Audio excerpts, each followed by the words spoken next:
Right. Today, I want to welcome a special guest speaker to my YouTube channel here. I have JD Sterne from Streamline Sales Solutions, who works on sales automation for specifically for insurance agents and brokers. And I'm so excited to have him on the channel today.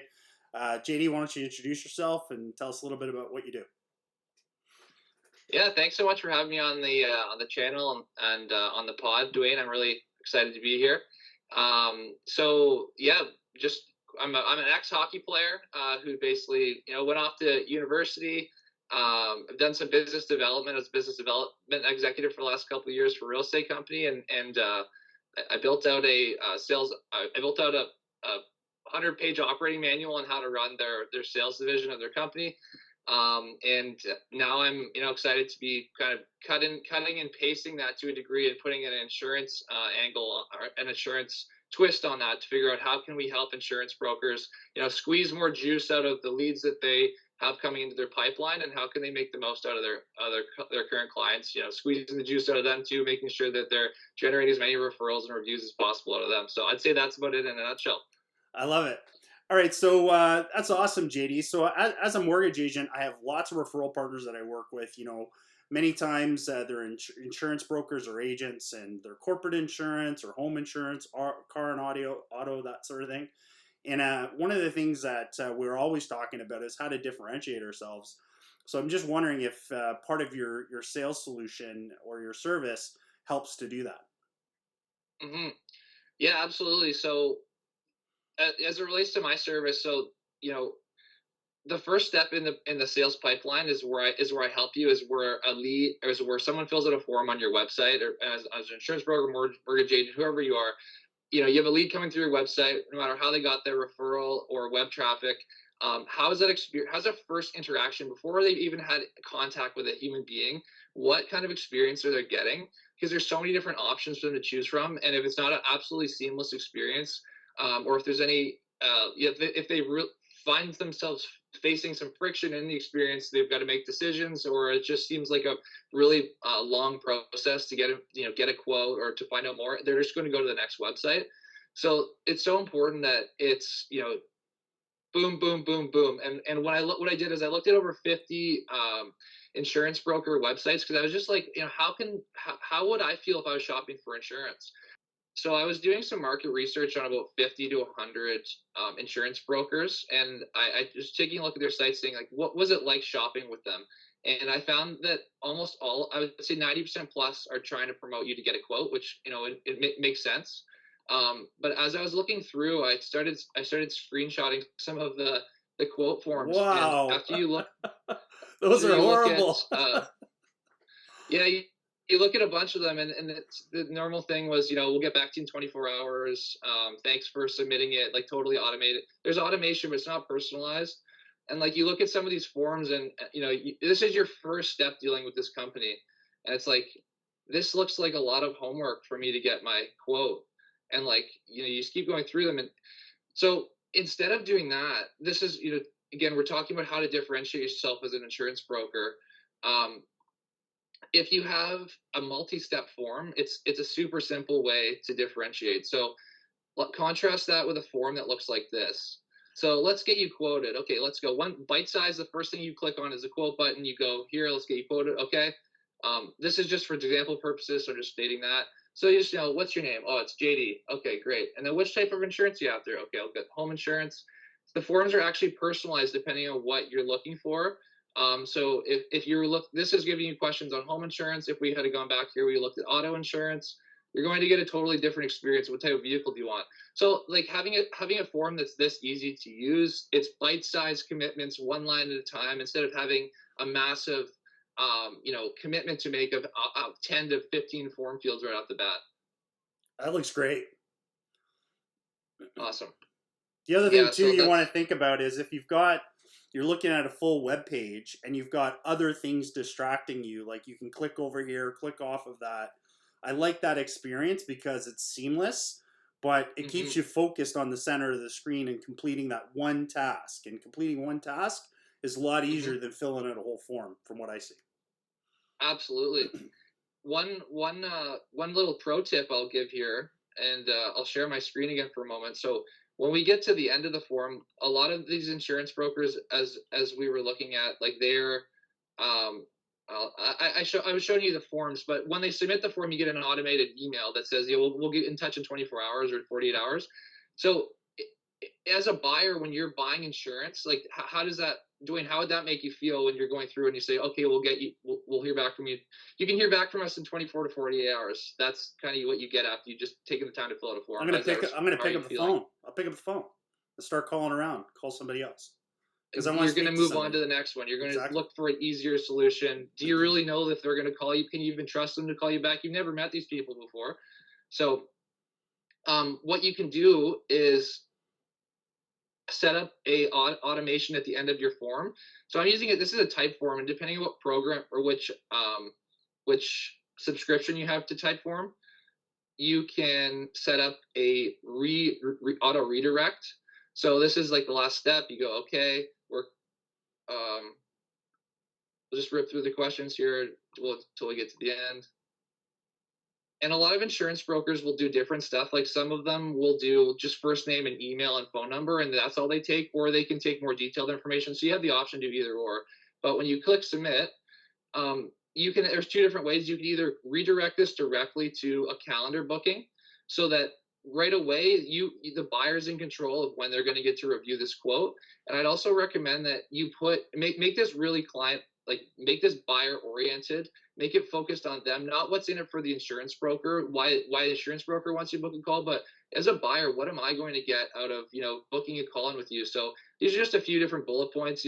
Get immediate answers to your insurance questions, get advice on how to save money on insurance, making sure you're not overspending, and then dial in a time when you can get on a quote that's on the spot and 100% accurate, to the exact specifications. The insurance agent can often find you, different discount opportunities that are available or bundles. But yeah, so you just go in and you book your call, and that's right from the form. So not only have you filled out the form, you've booked in your time, and like now you can check that task off your to-do list. Okay, great. I've got a bunch of questions that I talked to another insurance guy that I work with, and he sent me. Here's one. So when Okay. people request a quote, by the time we call them, they often don't answer. Is there something we can Mhm. do to get more people to take my team's calls?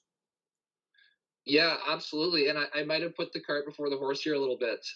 But going through the process we were just talking about is after they filled out that form, making sure they're redirected to book in an appointment automatically, so that they're not actually going to be waiting for you. You're not going to be relying on them to answer the phone and chance. Like there's an appointment booked in, you've got a calendar available, and you can set that up. So it's a lot more predictable for you as an insurance agent, knowing exactly when your leads are going to be speaking to you, and then it's a lot better for them because they're not going to go on to the next website when they've got an appointment booked in with you already. That's cool. And so, in my previous careers, I used to manage a lot of salespeople, whether it was outbound, inbound, or just account managers. And one of the things as a manager, you just want to make sure that if I'm giving somebody a bunch of leads, are they following Hmm. up with them? So, is there anything that Oh, I you can do know. to help with that? Yeah, the pain of being a sales manager and having to hold your team accountable sometimes when you never know what's going on in their life, and they're showing up disorganized. So if you can, I don't mean to like sound condescending here or anything like that, but like really, if you can spoon feed and make it as easy for your team as possible to come up and do their job every day, then it makes their life a lot easier. It takes the decision making process out of where they need to spend their time.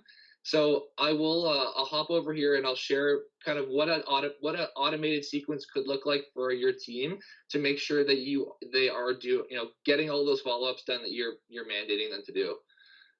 Okay, now you piqued my interest because I love operations. Okay, I like it. I like it. So this is there's a software that I use to build these out, and I can build these out, basically bake them right into your business. But to simplify it as much as possible with a bit of a diagram, this is kind of like an overview of what happens when someone either is referred and they call in, or they submit a quote form. They've expressed interest somehow. So what the heck do we do with this as a team? So if every team member, if every sales rep on your team is given this same sequence that they have to follow, and the tasks are automatically booked into their schedule or onto their to-do list, it makes it absolutely foolproof, and you can report on it too and say, hey, I noticed you didn't do your tasks. What's going on with that? How can we have it? So we just kind of look through, as we go through, they submit the quote. So yellow is what's the prospect doing, blue is what we've automated, and green is what the rep has to do manually. So the quote comes through, they automatically get a confirmation, a booking link to, like we talked about, to schedule that booking in. We add tags so we know what is this prospect interested in, so we can get the relevant information, and then we're going to assign a task right away to follow up with them. So a few minutes later, they're going to get a trust building email from the sales rep who's been assigned, saying, hey, you can say whatever you want. Hey, I'm really busy right now. I'm just wanted to make sure I got your email, or I got your quote request, and I'm working on it right away. I'll be in touch as soon as possible. This is automated, but this is offering a service saying, like, look, you have been heard, you have been seen, and we are working on it. And whether that comes, like, they don't know that that's automation, but that's kind of the beauty of automation. You can make it personalized. But I don't want to be like hammering here. Like, is there any questions that you might have, Dwayne, right now as we kind of walking through the sequence? No, this is good. I just want to walk through it. I'll hit you up with a question if I have one. Okay, perfect. Yeah, so then there's going to be a few different options. So you've got your rep makes the call. Either they book the appointment, which is the best thing, because a lot of times they take a first name, a last name, phone number type of deal, and the rep's job is to call and figure out how can we customize this quote. So they book in that appointment where they can talk about that together at maybe a better time. Then there's some automated emails and text messages that come through. But beautiful thing about using sales automation is you actually automate the text messages too. So you're doing a multi-channel approach where you can actually do it so that you're on LinkedIn too. But for this sake, we've got basically the text and email automation set in here. So making sure they show up for the appointment, not just book it in. Yeah, I will say, JD, for sure. It's nice. I use a lot of automations in my business, but one thing I love specifically about my dentist is they send me text messages, because you know what, emails get lost. And to be honest, I always carry my phone with me. It's always around. It's a lot easier. My calendar's right there. So if I get a text message from my dentist and I go, boom, okay, I can just add it right to my calendar, and then I can even reply right back like I'm going to be there. I think text messages is the way to go, and the open rate's a lot higher than an email. Absolutely. Yeah, no, all the above. The inbox is super crowded. So I think the text open rate is like 90% or something crazy like it's that. High. It's very, very high. So why not tap into that marketing channel when it's available to us, right? Mm-hmm. So either if they did book the appointment, that's great. If they answered the call but they didn't book the appointment, well, the rep's got to update that in the system. So there's a task automatically assigned saying, hey, make sure you update the status. What happened on the call? Why did they not book it in? And then we pop them into, most of the time it's going to be, oh, well, I was just looking, or I'm not serious about it, or whatever their objection is.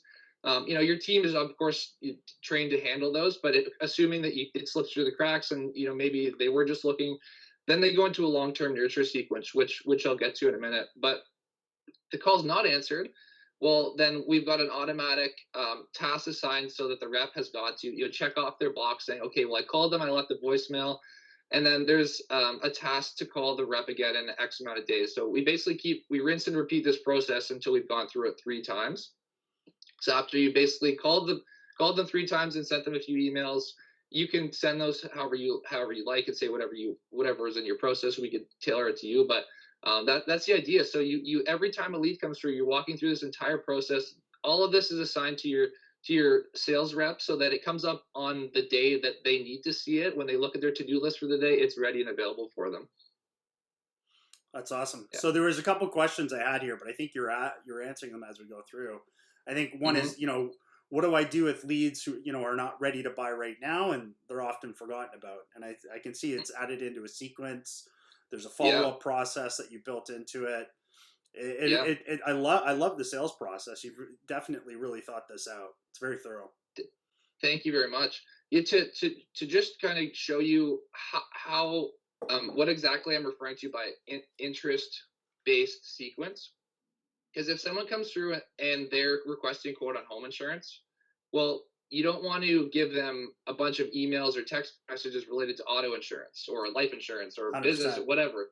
You want to make sure they're getting relevant information. So when they come through and they fill out that when they select, oh, I'm interested in home insurance and they're in their preliminary form, well, the long-term nurture sequence that they're going to get is, for example, home insurance. So these are going to come right from the rep, and this is a whole series. So once, if they're not ready to buy now, once every month they're going to hear something from you that's of high value and of high relevance. So your first email could be, how I know when I'm overpaying for home insurance, and this is coming from the sales rep. This is coming from the, is not coming from the company.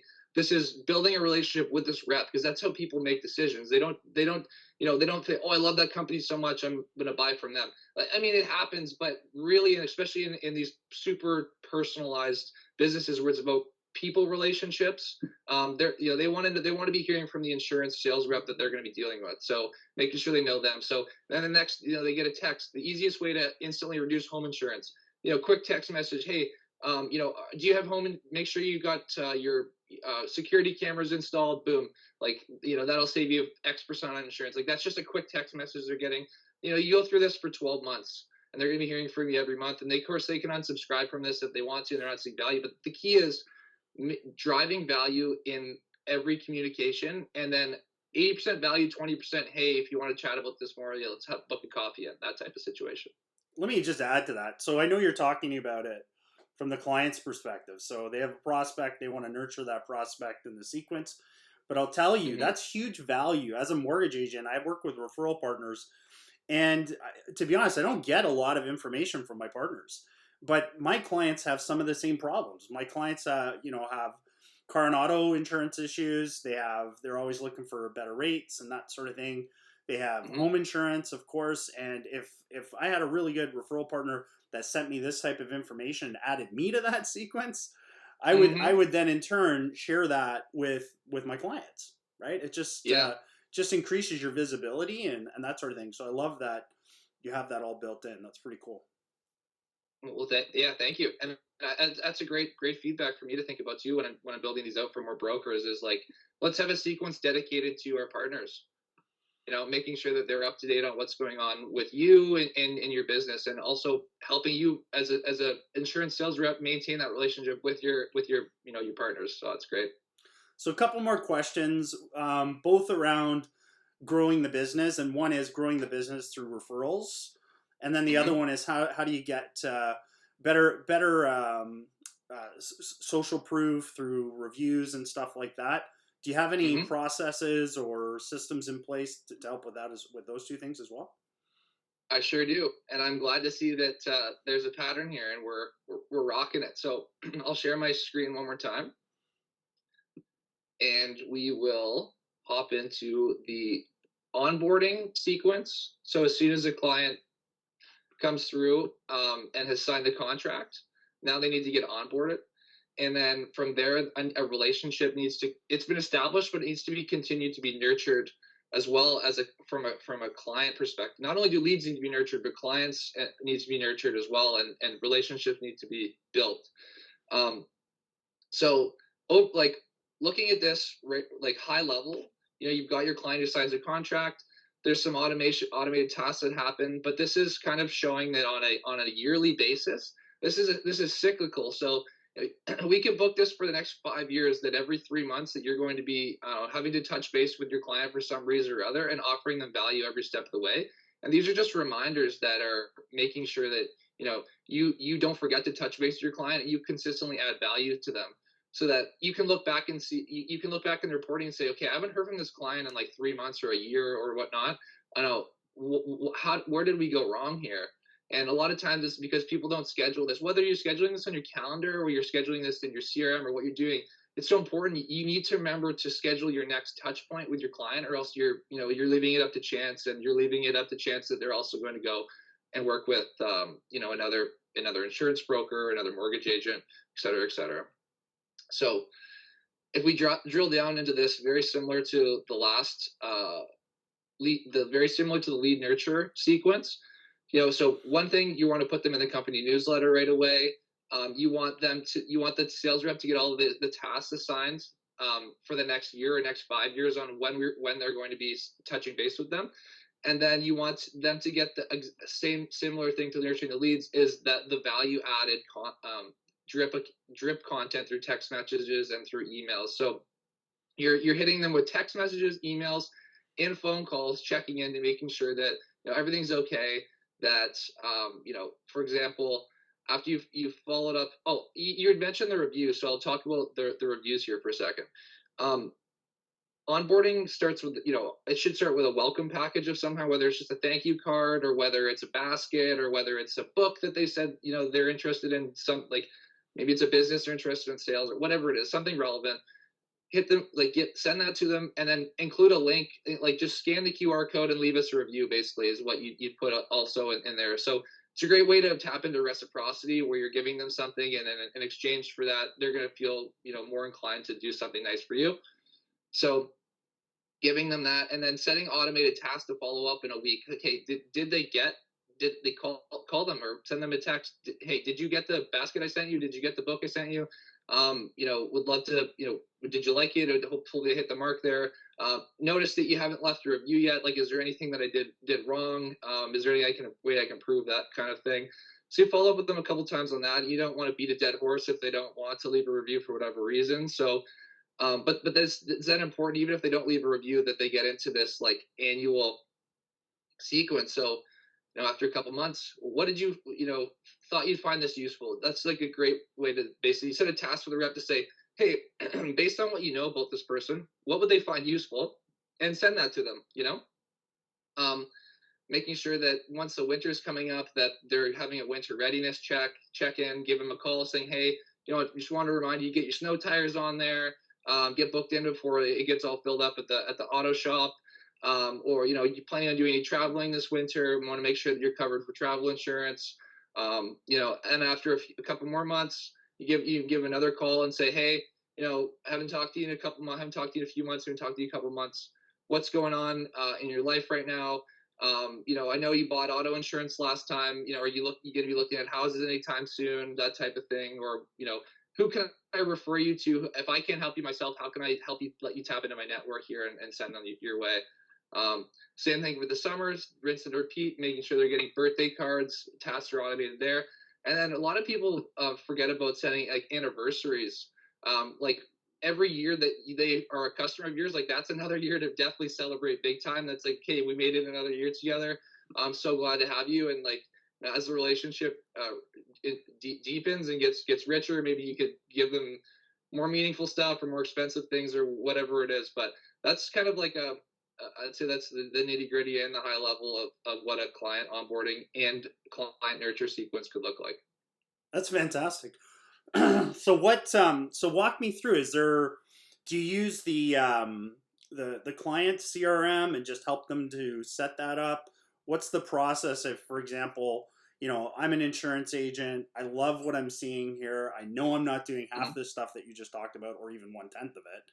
And Mm-hmm. I don't have the time to manage all those tasks, but I do want to be reminded to do it all. Mm-hmm. How does it work? Like, how would it work if I wanted to work with you? What would you Mm-hmm. do? What would your onboarding process look like? That sort of thing. Yeah, so I follow a very similar onboarding process for myself. I have my task set up that I need to check in with you. I need to be trying to add value for you every step of the way. Like, you can expect to be hearing from me on a regular basis.